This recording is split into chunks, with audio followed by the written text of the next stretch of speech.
There are times when it feels like getting an actual idea is the easiest part of the writing process. I mean, that's the fun bit. It's coming up with all of the exciting bits. Your character, your plot, your setting, all of those things that make a story come together. But what happens when your idea is only partially formed? You have an amazing world with a great magic system, but nothing's actually happening there. Or you have a fantastic plot, but no characters to fuel it. Then what?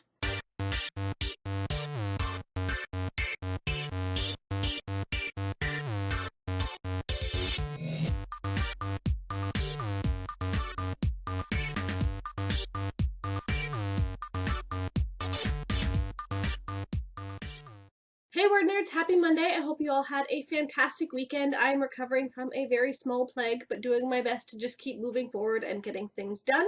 So today I want to talk about something that has kept coming up over the past few weeks, and that is half-formed ideas, or you have a great plot or setting or character, but not enough of the pieces to actually form an idea and start writing a book. And while this is something that has come up in conversation a lot in the last month or so, it is something that has plagued my writing career from the beginning. I have an entire folder of story pieces. For me, usually it's world building. I'll come up with a great magic system or a world for my characters to exist in, but nothing is actually going on there.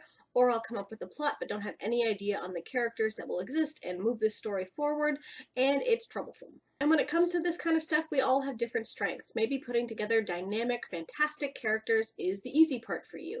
You can put together people with well thought out backstories and strengths and weaknesses and relationships, and that part's all a lot of fun, and then it comes to the plot and you're just not sure what to do with them. And the sometimes frustrating reality is that no matter what kind of story you're looking to write, you're going to need characters, you're going to need plot, and you're going to need a world for them to exist in order for your story to feel dynamic and true. So what do you do if you don't have all of these pieces? Of course, your first option is to just start writing. Take the pieces of the idea that you already have and just go, develop the story as you're writing and see where it takes you.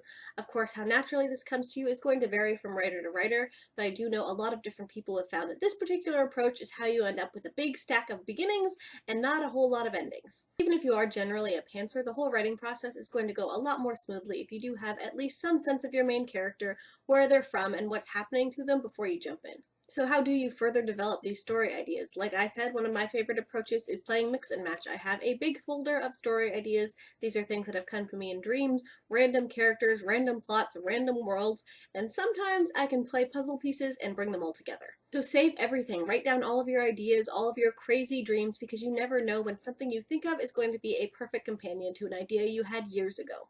But even then, it is such a rare gift for things to come together perfectly, so you probably are going to have to do a little bit of extra legwork in order to get your story idea as complete as you need it to be in order to start writing that actual book.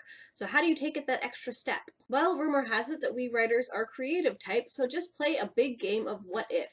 Take the pieces that you have in as many different directions as you can possibly imagine. Combine them with your favorite books, favorite TV shows, favorite movies, your best friends from real life, anything you can think of in order to come up with potential ideas to take this further. Think of the most ridiculous thing, or add in a natural disaster, or aliens, or a talking dog.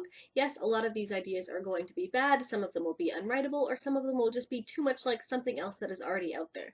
But eventually you'll come up with something that you're really happy with and excited to start writing. And remember, at this point, your idea does not have to be perfect. A lot of writing is revising, so you get to go back later and change anything that doesn't really make sense. But for now, get your idea to the point where you feel like you know what kind of story it is you're trying to tell, and then all that's left to do is to jump in and hope for the best. So yeah, that's my 2 cents. Let me know in the comments how you guys go about fleshing out your ideas, because there's always more to add to this particular roadblock of being a writer. And don't forget to join us on Sunday for our next live chat, where we're talking about all of the reasons why we love YA.